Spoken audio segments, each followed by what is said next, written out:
மதிமுகம் நேயர்களுக்கு வணக்கம். இது நேர்முகம். இன்றைய நேர்காணலில் சிறப்பு விருந்தினராக நம்மோட அரசியல் விமர்சகர் ராஜகம்பீரன் அவர்கள் இணைந்திருக்கிறார். பேசலாம். டயா பூஸ்டர் சுகரை கண்ட்ரோல் பண்ணும், உங்க ஆரோக்கியத்தை மீட்டு தரும். சர்க்கரையை கட்டுப்படுத்துறதுக்கான எளிமையான வழிமுறை, இயற்கையான வழிமுறை. அனைத்து மருந்து கடைகளிலும் கிடைக்கும்.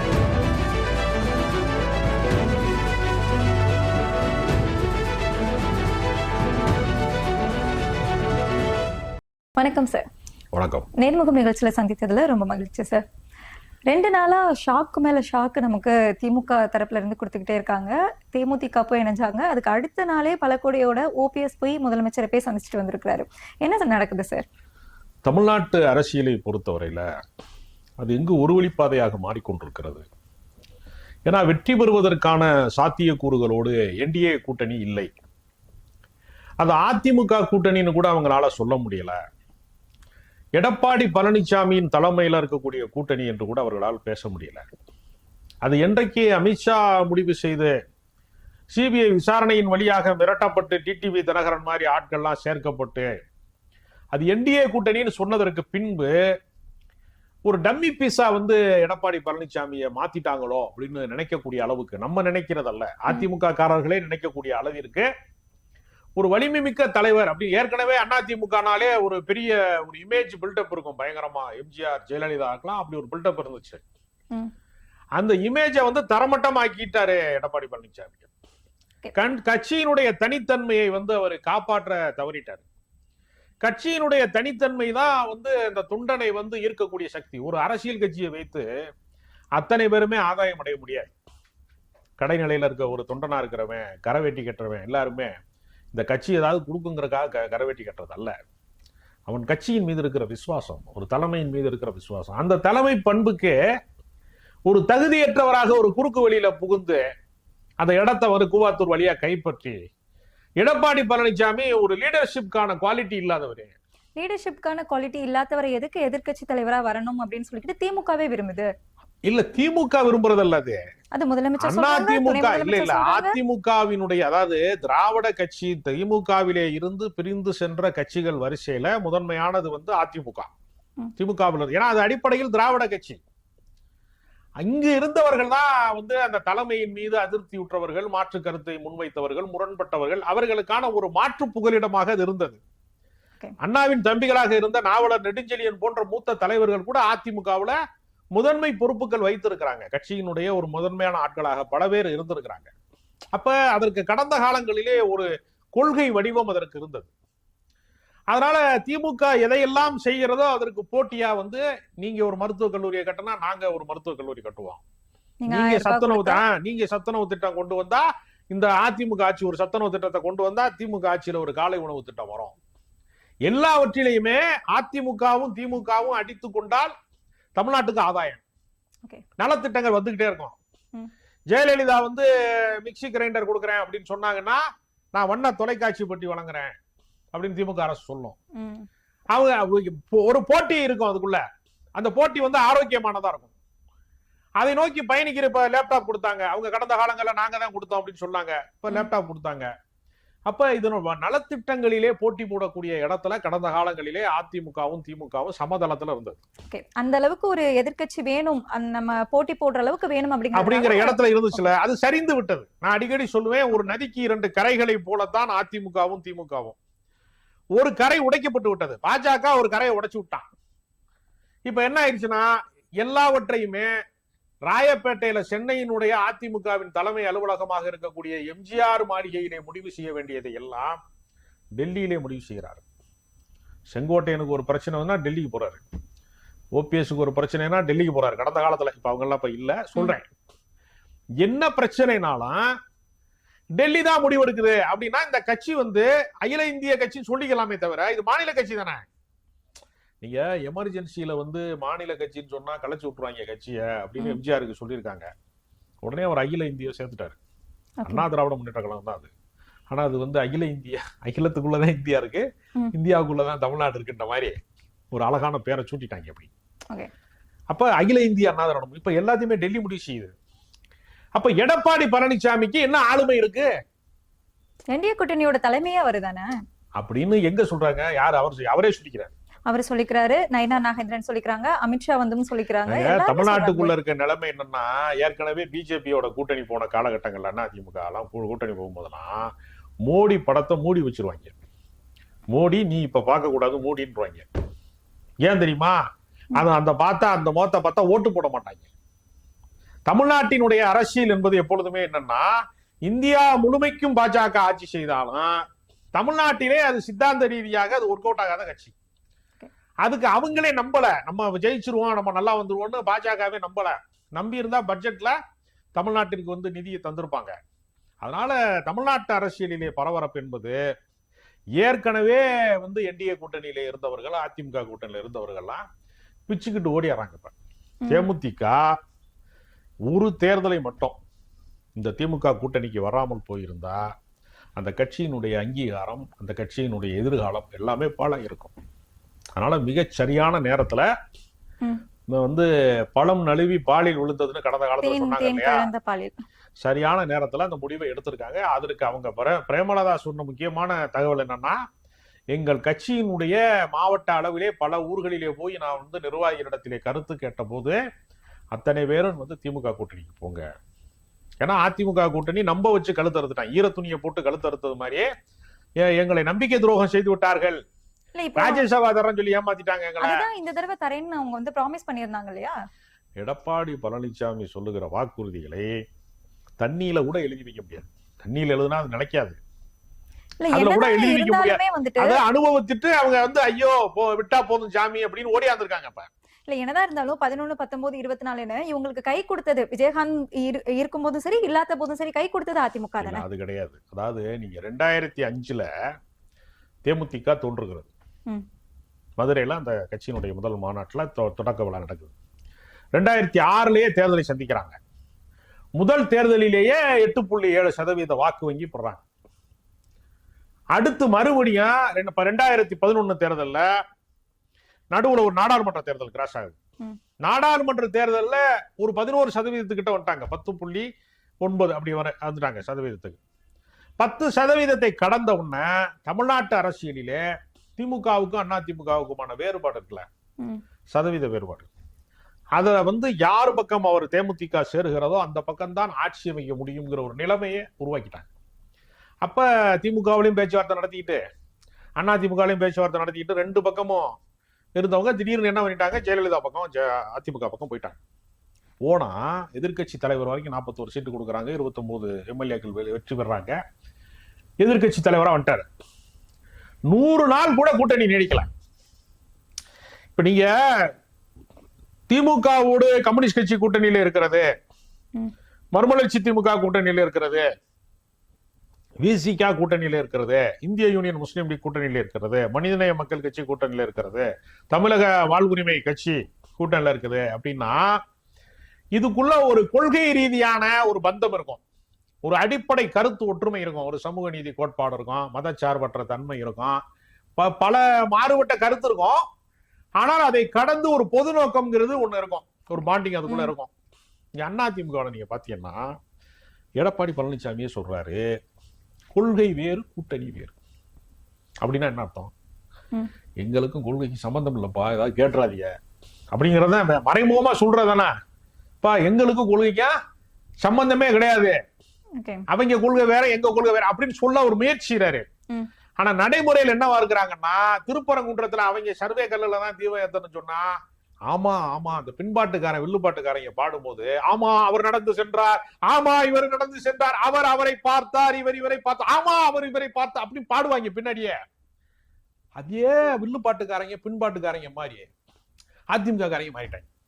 அவன் எந்த கட்சியில இருக்கங்கிறத யாராவது எழுப்பி சொன்னா நல்லா இருக்கும். அந்த அளவுக்கு வந்து ஒரு பாஜகவாவே மாறுறதுன்னு ஒரு இருக்குல்ல, இல்ல கூட்டணி தர்மம் அப்படின்னு ஒரு விஷயம் இருக்கு. கூட்டணி தர்மத்திற்கு வந்து இப்ப ஏற்கனவே பாஜகவோடு திமுக கூட்டணி வைத்திருக்கிறது, மதிமுக கூட்டணி வைத்து எத்தனையோ பேர் கூட்டணி வச்சிருக்காங்க. ஆனால் அவர்கள் வந்து குறைந்தபட்ச செயல் திட்டம் ஒன்றை வைத்துக் கொண்டு ராமர் கோயில் கட்டுவதை திமுக ஏற்கவில்லை அப்படின்னு அவங்க பிரகடனப்படுத்திதான் வந்து அப்படி ஒரு குறைந்தபட்ச செயல் திட்டத்தின் அடிப்படையில தான் அவங்க வந்து தேர்தலை சந்திக்கிறாங்க. அது வந்து அதிகார பகிர்வு. நீங்க மத்தியில நாம் விரும்பாத ஒரு ஆட்சி வந்து விட்டது என்றாலும் அவர்கள் தான் அதிகாரத்தில் இருக்கிறார்கள் என்றால் அந்த அதிகாரத்தை பயன்படுத்திக் கொள்வது என்பது வேறு. அந்த அதிகாரத்திற்கு நாமே பலியாவது என்பது வேறு. அதிகாரத்திற்கு பலியாக கூடாது. ஒரு அரசியல் கட்சி வந்து நீங்கள் எந்த கட்சியோட கூட்டணி போனாலும் அவர்களோடு நீங்கள் கரைந்து விடக்கூடாது, உருகி விடக்கூடாது. உங்களுக்குன்னு ஒரு தனித்தன்மையை நீங்கள் நிலைத்திருக்க. இப்ப நீங்க கூட்டணியில தான் இருக்கிறோம் அப்படிங்கிறதுனால சாம்சங் பிரச்சனை வருகிற போது கம்யூனிஸ்ட் கட்சி வந்து திமுகவோடு ஒத்து போனதா, போராடியதா? போராடினாரு. வேங்கவேல் பிரச்சனையில வந்து திமுகவின் நிலைப்பாடும் விசிகாவின் நிலைப்பாடும் ஒரே நிலைப்பாடா இல்ல.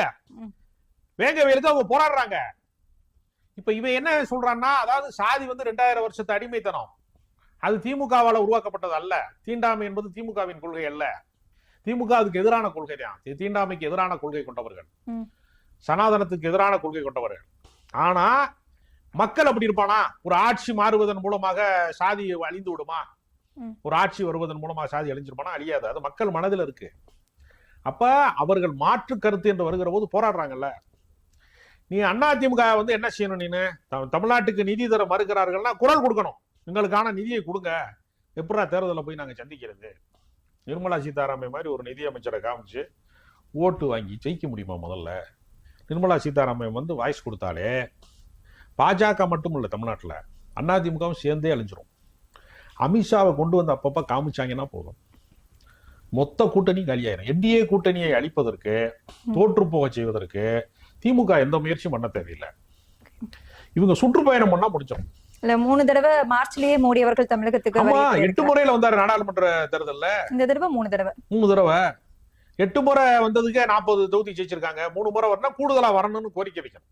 அதிக முறை அவர் வந்தாருன்னா தமிழ்நாட்டுக்கு வந்து ரொம்ப நல்லது, தமிழ்நாட்டு அரசியலுக்கு நல்லது. திராவிட மாடல் 2.0க்கு வந்து நல்லது, 2.0க்கு நல்லது. இப்போ தேமுதிக இணைஞ்ச உடனே பாஜக ஐடிவிங்ல இருந்தோ இல்ல தாவேகா சார்பில் இருந்துமே ஒரு இதை பார்க்க முடியுது. விஜயகாந்த் ஆன்மா வந்து உங்களை சும்மா விடாது, தோல்வி கூட்டணி இது அப்படின்னு எல்லாம் பார்க்க முடியுது. எப்படி பாக்குறீங்க? இந்த உலகத்திலேயே மிகப்பெரிய டுபாக்கூர் யாருன்னா இந்த ஆன்மாவை வைத்து அரசியல் செய்கிறவர் தான். அதுல முதல்ல பலிபீடத்துல நின்றது யார் தெரியுமா? ஓ பன்னீர்செல்வம் அவர்கள் தான். அம்மாவின் ஆன்மாவோட உடைய இது கட்டளை எது? அம்மாவுடைய ஆன்மா அப்படின்னு அவர் தான் பேசினாரு. இப்ப அவர் எங்கே திடீராரு? அம்மாவின் ஆன்மாவுடைய இருக்காரு. இப்ப அம்மாவின் ஆன்மாவும் சும்மா விடாதா? இல்ல, அம்மாவின் ஆன்மா தான் இப்ப அவரை திமுக கூட்டணிக்கு போறதுக்கு பேச்சுவார்த்தை நடத்துறதுக்கு இப்ப அம்மாவின் ஆன்மா கட்டளையிட்டதா சொல்லலாமா? பேச்சுவார்த்தை நடக்குது. ஆமா, ஓபிஎஸ் வந்து திமுக அணிக்கு வருவதற்கு பேச்சுவார்த்தை நடக்குதுல, அதுல என்ன சந்தேகம் உங்களுக்கு? இல்ல சந்திச்சிருந்தாரு, ஆனா இருந்தாலும் கூட்டணி அது வந்து ஒரு மரியாதை நிமித்தமான சந்திப்பு. அதெல்லாம் கிடையாது. அரசியலை பொறுத்தவரையில இந்த மரியாதை நிமித்தம்னு ஒண்ணு இருக்குல்ல, மரியாதை வந்து என்ன படுத்தா கிடக்கு நிமித்தி வைக்கிறதுக்கு? அப்படிலாம் ஒண்ணு கிடையாது. மரியாதை நிமித்தம்ங்கிறது ஒரு சும்மா ஒரு பண்பாட்டு சொல், அப்படி வேணா வச்சுக்கலாம். அது பிராக்டிக்கலா அப்படி ஒண்ணு கிடையவே கிடையாது.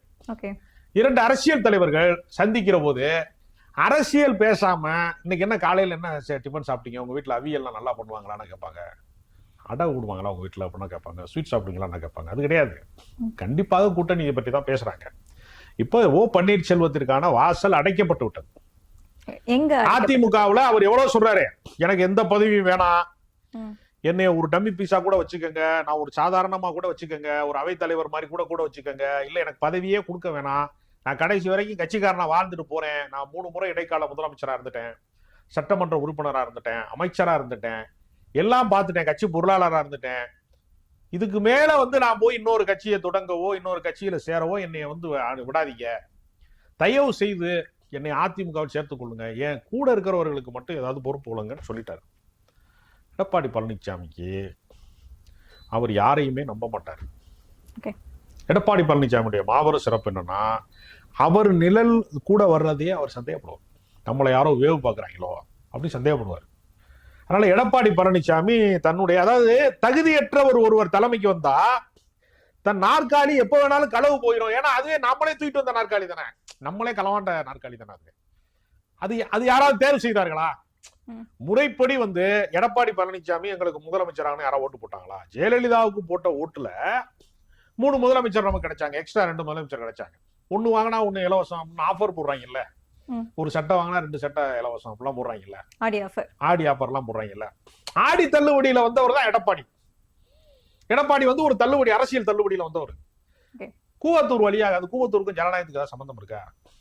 கூவத்தூர்ல நடந்தாலும் வெளியே சொல்லிடுவேங்கிறாரு கருணாஸ். அப்பப்ப எவ்வளவு சேட்டை பண்ணிருப்பாங்க அப்ப. அப்படின்னா இவர்கள் ஜனநாயக முறையில அவர் தேர்ந்தெடுக்கப்படல. எடப்பாடி பழனிசாமி அதிமுகவை அபகரித்து கொண்டார். திராவிடம்னா என்னன்னு கேட்டா அதெல்லாம் புராணம் படிச்சாலுக்கு தான் தெரியுங்கிறார். பெரிய கொடுமை என்னன்னா, புராணம்னாலும் அவருக்கு என்னன்னு தெரியல. அவருக்கு திராவிடம்னா என்னன்னு தெரியலங்கிறதுல நமக்கு அதிர்ச்சி கிடையாது. புராணம்னாலும் அவருக்கு என்ன தெரியல. ரெண்டுக்கு வித்தியாசம் இருக்குல்ல. புராணம்ங்கிறது என்னன்னா ஒரு கற்பனாவாதமான கடவுள் கதைகளை சொல்லுகிறது புராணம். திராவிடம் என்பது புராணமா? அது ஒரு இனக்கோட்பாடு. ஒரு நிலம் சார்ந்து, ஒரு மொழி சார்ந்து, ஒரு பண்பாடு சார்ந்த ஒரு இனக்கோட்பாடு. அது அது வரலாற்று பூர்வமாக அறிவியல் பூர்வமானது. அதை கொண்டு வந்து புராணத்துல கோர்த்து விடுறாரு இல்லையா? அதனால அவருடைய தலைமையை ஏற்க முடியாத ஒரு புழுக்கத்துல அதிமுகவுக்குள்ள வேற வழி இல்லாம அதிமுக காரணா நம்ம இருந்துட்டோம், நம்ம எம்ஜிஆரை நேசிச்சிட்டோம், ஜெயலலிதாவிற்கு பின்னால நம்ம பதவி பெற்றுட்டோம், நாம எங்கேயே போறது, போக்கிடம் இல்ல, முட்டுச்சந்தில மாட்டிக்கிடுச்சு. அதனால என்டிஏ கூட்டணியில இருப்பது என்பது இன்றைக்கு அரசியல் தற்கொலைக்கு சமமானது அப்படிங்கிற ஒரு முடிவைத்தான் தேமுதிக எடுத்து இந்த பக்கம் வருது. நீங்க 2011 எதிர்கட்சி தலைவருக்கு பின்னாடி மீண்டும் 2016லயே ஏறத்தாழ தேமுதிக திமுக அணிக்கு வர வேண்டியது, 10 ஆண்டுக்கு முன்பு வர வேண்டியது, 10 ஆண்டு பின்தங்கிருச்சு. அதனுடைய தவறான முடிவு எடுத்ததனுடைய விளைவு என்னன்னா, அந்த கட்சி கடந்த சட்டப்பேரவை தேர்தலிலே 1% வாக்கை கூட பெறல. 4.5 0.5% குறைவாகத்தான் வாக்கு பெற்றது. இந்த 0.5% குறைவான வாக்கு பெற்ற தேமுதிகவை திமுகவில் இணைக்கிறதுனால என்ன லாபம் வரப்போகுது? இல்ல, அதாவது எப்படின்னா கூடுதல் வலிமை தான். தேமுதிகவுக்கு கட்சியை காப்பாற்றிக் கொள்ளும். சில 4-5 எம்எல்ஏக்கள் அவங்களுக்கு நிச்சயமா வெற்றி பெறுவாங்க, குறிப்பிடத்தக்க எம்எல்ஏக்கள் வெற்றி பெறுவாங்க. அதன் மூலமாக கட்சியை தற்காத்து. ஏன்னா அவங்க விஜயகாந்த் இறந்த போது ஏற்பட்ட அனுதாப அலையில விஜய பிரபாகரன் வெற்றி பெற்றுவார் விருதுநகர்லாம் அவங்க நினைச்சாங்க. விஜய பிரபாகரன் முன்னிலையில இருந்துகிட்டே இருந்தாரு. ஓட்டு எண்ணும் போது எல்லா சுற்றுலையுமே முன்னிலை வைத்தவர் யாருன்னா விஜய பிரபாகரன் தான். மாணிக் தாகூர் பின்தங்கிட்டே இருந்தாரு. கடைசி நேரத்துல ஒரு 4000 வாக்கு வித்தியாசத்துல மாணிக் தாகூர் வென்றுட்டாரு, விஜய பிரபாகரன் தோற்றுட்டாரு. அப்ப விஜய பிரபாகரனின் தோல்வியை அவருடைய எதிர்பார்க்கலாம். அப்ப அவங்களுக்கு கூட்டணி தான் சரியான கூட்டணியில நம்ம இல்லை அப்படிங்கிறத அவர்கள் புரிந்து கொண்டார்கள். அதிமுகவோடு போவது அப்படிங்கிறது அவர்களுக்கு ஒரு தவறான முடிவாக அவங்களுக்கு ஒரு மோசமான ரிசல்ட் கொடுத்துருச்சு. அதனால கடந்த நாடாளுமன்ற தேர்தலில் 2.5% வாக்கு பெற்றிருக்காங்க. அதனால இப்ப என்னன்னா, தென் மாவட்டங்கள்ல மட்டுமல்ல, வட மாவட்டங்கள்லயும் தேமுதிகவிற்கு ஒரு குறிப்பிடத்தக்க ஆட்கள் இருக்கிறாங்க.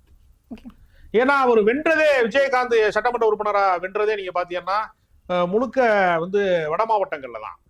அவர் மதுரைக்காரர், அவர் திருமங்கலத்துக்காரரு, தென் மாவட்டத்தை சேர்ந்தவர். ஆனா அவருடைய ரசிகருடைய பட்டாளம் முழுக்க வட மாவட்டங்கள்ல தான் வலிமையா இருந்துச்சு. அங்கிருந்தா அவர் சட்டமன்ற உறுப்பினராக தேர்வு செய்யப்பட்டாரு 2 முறையுமே. அதனால அவங்க வட மாவட்டங்களிலே இப்ப ராமதாஸின் திமுக அணிக்கு வருவதற்கு ஒரு பேச்சுவார்த்தை நடந்தது.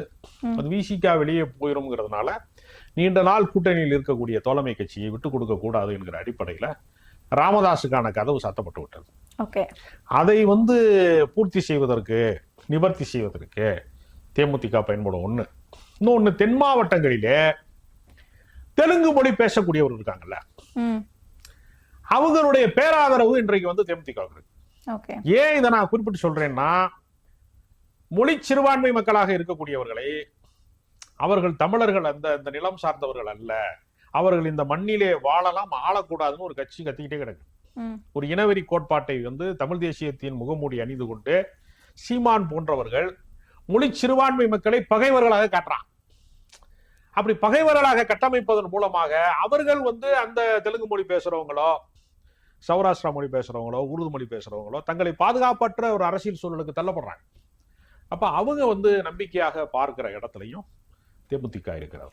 சீமான் சொல்ற தெலுங்கர்கள் அந்த மக்களை சொல்றாங்களா இல்லன்னா ஆட்சியில இருக்கிறவங்கள சொல்றாங்களா? இல்ல, அதாவது சீமான் எப்படின்னா, ஏன் தெலுங்கு மொழி பேசுகிறவர்களை பகைவர்களா காட்டுறாங்கன்னா, நாம் திராவிட இயக்கங்கள் நெடுங்காலமாக ஆதிக்கம் செலுத்தியவர்கள் யார்? இந்திய சமூகத்திலே பிற்படுத்தப்பட்டவனை, ஒடுக்கப்பட்டவனை, சாமானியனை கல்வி கற்க விடாமல், அதிகாரத்துக்கு போக விடாமல் உரிமையற்றவனாக வைத்திருந்தது எதுன்னா பார்ப்பனிய சித்தாந்தம் தான். அந்த ஆதிக்க கோட்பாடை நம்ம எதிர்ப்பதற்காக நம்ம என்ன செஞ்சோம், பிற்படுத்தப்பட்டவருடைய நலனுக்கு, ஒடுக்கப்பட்டவர் நலனுக்கு, பட்டியலின மக்களுடைய நலனுக்கு பார்ப்பனர் அல்லாதார் இயக்கம் என்பது நீதி கட்சி காலத்துல இருந்து, திராவிடர் கழகத்துல இருந்து இன்றைய திராவிட இயக்கத்தினுடைய அரசியல் கட்சிகள் வரைக்குமே பார்ப்பனர் அல்லாதார் அப்படிங்கிற ஒரு அரசியல் வந்து ஒரு நூற்றாண்டாக நிலவி வருகிறது. இந்த பார்ப்பனர் அல்லாதார் அரசியல் என்ன செய்வானா, பிற்படுத்தப்பட்டவர்கள் எல்லாருமே நமக்கு எதிரி வந்து பார்ப்பனியம் தான், ஆதிக்கமற்ற சமுதாயம் அமைப்புன்னு அண்ணா சொன்னாரு. அந்த ஆதிக்கம் என்பது என்னன்னா, ஒரு குறிப்பிட்ட சமூகம் மட்டுமே 100% கல்வியில இருந்தார்கள், எல்லா அதிகாரத்திலும் அவங்க தான் இருந்தாங்க. இப்பயும் பார்லிமெண்ட்ல வந்து பெரிய பொறுப்புகள் அவங்க தான் இருக்கிறாங்க. ஜட்ஜா வந்து உச்ச நீதிமன்ற ஜட்ஜா அவங்க தான் இருக்கிறாங்க. அவங்க ஆளுங்க தான் தீர்ப்பே சொல்றாங்க. நம்ம எவ்வளவுதான் வழக்கு போட்டாலும் தீர்ப்பு வந்து அவர்களுக்கு சாதகமாக சொல்றான். இன்னைக்கு வரைக்குமே பார்ப்பனியம் வந்து நீக்கமர நிறைந்திருக்கிறது. இந்த பார்ப்பனியத்தை வந்து திராவிட இயக்கம் வந்து எதிர்நிலைப்பாட்டிலே கட்டமைத்திருக்குல்ல, அதை திசை திருப்புவதற்காக தெலுங்கு பேசுற மக்கள் தான் நமக்கு எதிரி என்று சொல்வதன் மூலமாக பார்ப்பனியத்திற்கு ஒரு வேலையை அடிமை சாசன வேலையை செய்து கொண்டிருக்கிறார் சீமான். அதனாலதான் நான் பிராமண கடப்பாறை எடுத்துட்டு போய் திராவிட கோட்டையெல்லாம் இடிப்பேன். அவனுக்கு பிராமண கடப்பாறைன்னு ஒண்ணு கிடையாது. அவன் கடப்பாறை பிடிப்பான முதல்ல தற்பப்பை தான் இருக்கும், தற்ப புல் அதுக்கு பேரு, அதுதான் இருக்கும்.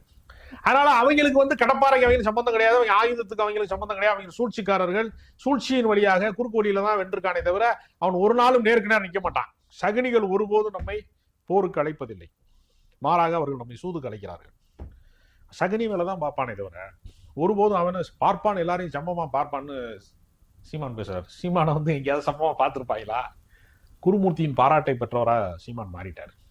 அப்ப சீமான் மாதிரியான மோசமான சக்திகள் ஈழ விடுதலை போராட்டத்துல தமிழ்நாடு முழுக்க வந்து மக்களை திரட்டியது, ஈழத்தமிழர்களுக்கு ஆதரவான நிலைப்பாட்டிற்காக மக்களை திரட்டியதுல தமிழ்நாட்டினுடைய மிக முக்கியமான தலைவர்கள் யாருன்னு பார்க்கும்போது அதுல முதன்மை இடத்தை பெறக்கூடிய இடத்திலே வைகோ தான் இருக்காரு. ஏறத்தாழ ஈழ அரசியலுக்காக தமிழ்நாட்டினுடைய அரசியல்லையே அவருக்கு ஏற்பட்ட தேர்தல் தோல்வி கூட ஈழ அரசியல் அவர் கூடுதல் கவனம் செலுத்தியதால் ஏற்பட்டதுதான். பல நெடுமாறன் போன்ற தலைவர்கள், வைகோ போன்ற தலைவர்கள், பின்னாளிலே திருமாவளவன் போன்ற தலைவர், அவங்கதான் ஈழ அரசியலை, இந்த தமிழ் தேசிய அரசியலை ராமதாஸ் போன்ற தலைவர் இவங்கதான் கட்டமைச்சாங்க. இவர்கள் போராடி, இவர்கள் தியாகம் செய்து, இவங்க வந்து வாழ்க்கையில வந்து திமுகவிலே இருந்து வைகோ அவர்கள் வெளியேற்றப்பட்டதற்கு ஈழ பிரச்சனை தானே காரணம். ஒரு ஈழத்தமிழர்களோடு இணைந்து இருக்கிறாரு அப்படிங்கறதான பிரச்சனைக்கே காரணம். அப்ப ஈழ அரசியலுக்காகத்தான் அவர் ஒட்டுமொத்த அரசியல் அதிகாரத்திலும் இருந்து தூக்கி வீசப்பட்டிருக்கிறாரு. பல இடங்கள்ல தேர்தல் தோல்வி செஞ்சிருக்காரு. எல்லாமே ஈழ அரசியலுக்காக நடந்ததான். அவரையே தமிழர் இல்லைன்னு சொல்லக்கூடிய திமிர் இருக்குல்ல, பெரியாரை வந்து தமிழர் இல்லைன்னு சொல்றது திமிர் இருக்குல்ல, அந்த திமிரை எல்லாம் வந்து யாருன்னா ஒரு ஆதாய அரசியலுக்காக, மீட்டு போடுறதுக்காக, திரள் நிதி வாங்கி திங்கிறதுக்காக சீமான் கட்டமைச்சாரு. அப்ப அதற்கு எதிர்நிலைப்பாடா என்ன பண்ணிட்டான், மொழி சிறுபான்மை மக்கள் வந்து அணி திரள்றான். அப்ப அவர்களின் பேராதரவு தேமுதிக போன்ற கட்சிகளுக்கு இயல்பா ஏற்படுகிறது. ஏன்னா மதிமுக சாதி ரீதியாக கட்சியை அணுகல, அவர்கள் தமிழர் அரசியலை மட்டும் செஞ்சாங்க. இவர்களுக்கு சாதி ரீதியான ஆதரவு இருக்கிறது, அது களத்திலே வேலை செய்யும் அப்படிங்கிறது ஒரு கணக்கு இருக்கு. இப்ப தேமுதிக திமுக சேர்ந்ததுனால காங்கிரஸ்க்கு ஆபத்தோ இல்லையோ, ஆனா விருதுநகர் எம்பிக்கு ஒரு ஆபத்து காத்துட்டு இருக்கு அப்படிங்கிற ஒரு செய்தியை பார்க்க முடியுது. இல்ல அப்படிலாம் இல்ல, அவரை வந்து நம்ம அவ்வளவு பெரிய ஆளா ஆக்க வேண்டிய அவசியம் கிடையாது. மாணிக் தாகூருங்கிறவரு அவர் வந்து அந்த தொகுதிக்குள்ள, இப்ப கார்த்திக் சிதம்பரம் சிவகங்கை தொகுதிக்குள்ள ஒரு முக்கிய பிரமுகராக இருக்கிறாருன்னு வச்சுக்கோங்களேன். அவர் வந்து ஒட்டுமொத்த காங்கிரஸினுடைய ஒரு முக்கியமான ஒரு அடையாளமா அவர் திகழ்றாரு அப்படின்னு நம்ம சொல்ல முடியாதுல்ல. சிவகங்கை மக்களே ஓட்டு போட்டா தான் அடுத்த முறை ஒரு செலக்ட் ஆக முடியும். இப்பயே அதிருப்தி நிலவச்சவருக்கு. நானே சிவகங்கை தொகுதியை சார்ந்தவன் தான். அதனால அதையெல்லாம் வைத்துக் கொண்டலாம் அரசியலை நம்ம பார்க்க முடியும். மாணிக் தாகூர் வந்து ஒரு டிசைடிங் அத்தாரிட்டிக்கான ஆளு. அவர்தான் அரசியலின் திசை வழியை தீர்மானிப்பார். அப்படிலாம் கிடையாது. அவர் போன முறையே ரொம்ப பரிதாபமா தான் ஜெயிச்சிருக்காரு 4000 ஓட்டுல. இல்ல சீட் இப்போ வந்து விஜய் பிரபாகரனுக்கா இல்லனா மாணிக் தாக்கூருக்கு வருமா? இல்ல, அது இப்போது சட்டப்பேரவை தேர்தல் நடக்கிறதுனால அடுத்த நாடாளுமன்ற தேர்தல் வருகிற போதுதான் மாணிக் தாகூருக்கு வந்து ஆப்பு இருக்கா இல்லையாங்கிற மாதிரி நீங்க கேக்குறீங்க. அப்படி இல்ல, மாணிக் தாகூரை வந்து ஒரு மாற்று கருத்து சொன்னவர்கள் அப்படிங்கிற அடிப்படையில தான் திமுக பார்க்குமே தவிர, மாற்றான் தோட்டத்து மல்லிகைக்கும் மனம் உண்டு என்று சொல்வதை போல மாற்று கருத்தினுடைய உரையாடலை திமுக கடந்து போகுமே தவிர அவர்களை வந்து நம்ம எதிரியா எதிர்கருத்து உடையவர்கள் எல்லாம் நமக்கு எதிரிகள் அல்ல. அவர்களும் தோழமை கட்சிக்காரர்கள் தான். அவர்கள் கட்சியை வளர்ப்பதற்கு, அவர்களுடைய கட்சி வந்து அடுத்த கட்டத்தை நோக்கி பயணிப்பதற்கு அவர்கள் சில மாற்று கருத்தை முன்வைக்கிறார்கள். அப்படிதான் அதை புரிந்து கொள்ளணுமே தவிர அவர்களை நம்ம வந்து எதிர்நிலைப்பாட்டில் வந்து நிறுத்த வேண்டிய அவசியம் கிடையாது. காங்கிரஸ்க்கு வந்து ஆட்சியில பங்கு கேட்டாங்க, ஆட்சியில பங்கு இல்ல அப்படின்னு முதலமைச்சர் தெளிவா சொல்லிட்டாங்க. ஆனா இந்த தொகுதி வந்து அதிகமா கேட்கறது இப்போ சாத்தியமாக இருக்கோ? 28 தொகுதிகள் அப்படிங்கிற ஒரு செய்தி பார்க்க முடியுது. இல்ல, அவங்களுக்கு கடந்த முறை 25 தொகுதி வழங்கியிருக்காங்க, அதுல 18 ஜெயிச்சிருக்கிறாங்க. அதனால அவர்களுக்கு வந்து ஒரு தேசிய அளவிலே இருக்கக்கூடிய அரசியல் கட்சி. நீங்க தமிழ்நாட்டோடு ஒப்பிட்டு பாத்தீங்கன்னா விசிகா நடத்திய போராட்டத்தினுடைய கணக்கு இருக்குல்ல, அவர்கள் நடத்திய மாநாடு, ஆர்ப்பாட்டம், பேரணி, அதெல்லாம் பாத்தீங்கன்னா ஒப்பீட்டு அளவுல காங்கிரஸ் அதுல வந்து ஒரு 0.5%, 2-3% கூட பண்ணல. நீங்க காங்கிரஸ் கட்சி மாநாடு கூட்டு பாத்திருக்கீங்களா? தமிழ்நாட்டுல பேரணி நடத்தி பாத்திருக்கீங்களா? பொதுக்கூட்டங்கள் நடத்தி பாத்திருக்கீங்களா? அந்த கட்சி பெரிய செயல்பாட்டுக்குரிய கட்சியாக மாறாம பழம்பெருமைக்குரிய கட்சியாகவே அது இருக்கு. ஆனால் இந்திய அளவிலே காங்கிரசினுடைய கோட்பாடு இருக்கிற மதச்சார்பற்ற கோட்பாடு இருக்குல்ல, அது வந்து இந்தியா முழுமைக்குமான தேவையாக இருக்கிறது. நாம் வலதுசாரி அரசியலுக்கு எதிராக, பாஜக அரசியலுக்கு எதிராக இந்திய அளவிலே திராவிட சித்தாந்தத்தை வேண்டுமானால் முன்னிறுத்தலாமே தவிர இந்தியா முழுக்க பரவி கிடக்கிற கட்சியாக நம்ம திமுகவை கருத முடியாது. அது ஒரு மாநில கட்சி. அப்ப இந்திய அளவிலே அதை எதிர்கொள்வதற்கு, பாஜக போன்ற மதவாத கட்சி எதிர்கொள்வதற்கு காங்கிரஸ் ஒரு தேவையாக இருக்கிறது. காங்கிரஸ் கருத்தியலாக நமக்கு தேவையாக இருக்கிறது. தமிழ்நாட்டிலே அது களத்திலே வேலை செய்யாமல் இருக்கிறது. அதனால அப்படி ஒரு வேலை செய்யக்கூடிய அளவுக்கு அவங்க வலிமை படைத்தவர்களா இருந்தா எப்ப ஆட்சியில் பங்கு, அதிகாரத்தில் பங்கு என்பது சாத்தியப்படும்னா, முதன்மை கட்சி பலவீனப்படுகிற போது, தோழமை கட்சி வலிமை பெறுகிற போதுதான் அது நடக்கும். அப்படித்தான் மன்மோகன் சிங்குடைய ஆட்சியில வந்து சிங்கிள் மெஜாரிட்டி பெறாத போது கூட்டணி ஆட்சியாக அது மலர்ந்தது. அப்படித்தான் வாஜ்பாய் அரசாங்கத்துல வந்து மலர்ந்தது. எல்லா கூட்டணி ஆட்சி என்பதும் இப்ப கூட மோடி வந்து தனி மெஜாரிட்டி பெற முடியல, தனி பெரும்பான்மை பெற முடியல. இது வந்து சந்திரபாபு நாயுடு, நிதிஷ்குமாரின் தயவுல தானே வண்டி ஓடுது. அது மாதிரியான சூழல் வந்து ஒரு முதன்மை கட்சிக்கு, ஒரு மாநில கட்சிக்கு வருகிற போது அவர்கள் ஆட்சியில் பங்கு, அதிகாரத்தில் பங்கு என்கிற கோரிக்கை எடுபடும். இப்ப திமுக வலிமையா இருக்கு. இப்ப எப்படி அந்த குரலை அவர்கள் கேட்பார்கள்? இப்போ அந்த தொகுதி அதிகமா கேட்டிருக்காங்க, அதுவுமே சாத்தியமாக இந்த மாதிரி தான் செய்திகள்லாம் பார்க்க முடியுது. எல்லா கட்சிகளுமே இல்ல, இப்போ இவங்களுக்கு 3 தொகுதி அதிகமா கொடுத்தாங்க அப்படின்னா மத்த தோழமை கட்சிகள் எல்லாம் கேட்க மாட்டாங்க. எல்லா தோழமை கட்சிகளுமே கூடுதலா வந்து எல்லாருமே வந்து ஒரு ஏற்கனவே விசிகாவுக்கு 10 சீட்டு கொடுத்த இடத்துல 6 கொடுத்துட்டாங்க, கம்யூனிஸ்ட் கட்சிக்கு 10 சீட்டு கொடுக்க வேண்டிய இடத்துல 6 கொடுத்துட்டாங்க அப்படிங்கிற ஒரு வருத்தம் அவர்களுக்கு இருக்கு. இப்ப என்னன்னா, தேர்தல் அரசியல் என்பது முன்னாடிலாம் வெறும் கொள்கை சார்ந்ததாக இருந்தது. இப்ப அப்படி இல்ல.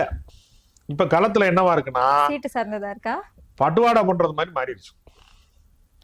தேர்தல் வந்து இன்றைக்கு வந்து பணத்தை வைத்து தீர்மானிக்கக்கூடியதாக அது மாறி இருக்கு. கருத்தியல் ஒரு பக்கம் இருந்தாலும் அதை தாண்டி பணம் வேலை செய்கிறது. அப்ப சிறு கட்சிகளுக்கு இருக்கிற சிக்கல் என்னன்னா, அவர்கள் போராட்ட களத்திலே முதன்மை கட்சியா இருப்பாங்க, பொருளாதாரத்துல பின்தங்கிய கட்சியா இருப்பாங்க. இப்ப நீங்க கம்யூனிஸ்ட் கட்சி இருக்கு, கம்யூனிஸ்ட் கட்சி போய் வீட்டுக்கு வீடு தட்டி, கதவை தட்டி ஓட்டு போடுறதுக்கு ஒரு 500 ரூபா வச்சுக்கங்கன்னு கொடுக்க முடியுமா? அந்த கட்சிக்கு அப்படி ஒரு பொருளாதார பின்னணி கிடையாது. அவங்க தொழிலாளர்கள்ட்ட சந்தா வாங்கி தான் கட்சி நடத்துறாங்க. கட்சி ஊழியர்களே ரொம்ப வறுமையான வாழ்க்கையில தான் இருப்பாங்க. பெரும்பாலான பேர் பார்த்தீங்கன்னா கம்யூனிஸ்ட் கட்சி ஊழியர்கள்லாம் வந்து ஒரு கடைநிலை ஊழியர் வாழ்க்கையை தான் வாழ்வாங்க. ஒரு பொருளாதார ரீதியாக நிறைவான வாழ்க்கை அவர்கள் பெரும்போது வாழ்ந்தது கிடையாது. அப்ப அவங்க எப்படி தேர்தல் அரசியல் எதிர்கொள்வாங்க? இந்த சிக்கலையெல்லாம் ஒரு பெரிய அரசியல் கட்சியோட கூட்டணி போற போது அந்த கட்சி அதை பார்த்து கொள்ள வேண்டிய அவசியம் இருக்கு. இந்த நடைமுறை யதார்த்தம் தான் சீட்டு குறைந்ததற்கு காரணமே தவிர, அப்ப பணம் தான் சீட்டு குறைஞ்சது. ஆமா, நடைமுறை சாத்தியம்னு ஒண்ணு இல்ல. மக்களோட ஆதரவு அப்படிங்கிறது கம்யூனிஸ்ட் கட்சி இல்ல. அதாவது போராட்ட கணக்குப்படி பார்த்தா கம்யூனிஸ்ட் கட்சி தான் மக்கள் பேராதரவு பெற்ற கட்சியா இருக்கணும். நடைமுறையில அப்படி இருக்கா? நடைமுறையில வந்து தேர்தல் அரசியல்ல வந்து கம்யூனிஸ்ட் கட்சி வந்து தொடர்ந்து வெற்றி பெற்ற கட்சியா இருக்கா? நல்ல கண்ணு ஒரு தேர்தலில் கூட வெற்றி பெறல. சட்டமன்றத்துக்கு நின்றுருக்காரு, நாடாளுமன்றத்துக்கு நின்றுருக்காரு. நூற்றாண்டு கண்ட ஒரு மிகப்பெரிய சுதந்திர போராட்ட தியாகியா இருந்து இன்னைக்கு வந்து மணல் மாஃபியாக்கள் வரைக்கும் போராடின வரலாற்று பெருமை கொண்ட நல்ல கண்ணு மாதிரியான தலைவர்கள் தேர்தல் அரசியலிலே தோற்கடிக்கப்பட்டதற்கு பின்னால் என்ன இருக்கு? பணம் தான் இருக்கு. சாதி, பணம் எல்லாமே வேலை செய்கிறது. அப்ப தேமுதிக திமுகவோட இணைஞ்சதுக்கும் இந்த பணம் தான் காரணமா? ஏன்னா பொட்டி எங்க அதிகமா கிடைக்குதோ அப்படிங்கிற ஒரு இது அப்படி கிடையாது. அவர்களுக்கு வந்து என்டிஏ கூட்டணியில வந்து பாஜக அளவுக்கு செலவழிக்கக்கூடிய காசு கொடுக்கக்கூடிய கட்சி எதுவுமே கிடையாது. ஒப்பீட்டளவுல பாத்தீங்கன்னா பாஜக வந்து மிகப்பெரிய அளவுல செலவு செய்யக்கூடிய இடத்துல அவங்க இருக்கிறாங்க. நீங்க இப்ப அண்ணாமலை வந்து இந்த நாடாளுமன்ற தேர்தலிலேயே பெரும் பணத்தை வந்து செலவழித்தார்கள். ஆனா மக்கள்கிட்ட அது எடுபடலை. அவன் என்ன செய்யறான்னா, மக்கள் எப்படி இருக்கிறான்னா, பணம் கொடுத்தா வாங்கிக்கிறான், ஆனா அவனுக்கு பிடித்தமான கட்சியில இருந்து வரணும்னு எதிர்பார்க்கிறான். மாற்று கருத்து கொண்டவர்களாக ஏற்க மாட்டேங்கிறான். இப்ப நீங்க உங்க வீட்டுல விசேஷம் வைக்கிறீங்க அப்படின்னா உங்களை நேசிக்கிறவர்கள், உங்கள் உறவினர்கள் மொய் எழுதுறாங்கல்ல, அப்படித்தான் அதை கருதுறாங்க. நம்ம கட்சி நம்ம கொடுக்கணும்னு நினைக்கிறான் தொண்டர்கள். அதுக்காக வேற கருத்து உடையவர்கள் எல்லாம் ஏற்க மாட்டான். ஓகே. அவங்களால அதை செயல்படுத்தவும் முடியாது. அதனால பணம் இன்னும் பாய்கிறது. அதை கருத்தும் ஒரு பக்கம் அவர்களுக்கு விரும்புகிற அரசியல் கட்சி தான் வாக்களிக்கிறார்கள். அதோட இன்னைக்கு அது பணம் ஒரு கூடுதலான விஷயத்தை தீர்மானிக்கக்கூடிய இடத்தை நோக்கி நகர்கிறதுங்கிறது ஒரு கசப்பான உண்மையை தவிர்க்க முடியாத உண்மையா நான் பாக்குறேன். நன்றி சார், நிறைய தகவல்களை பகிர்ந்தீங்க. நன்றி.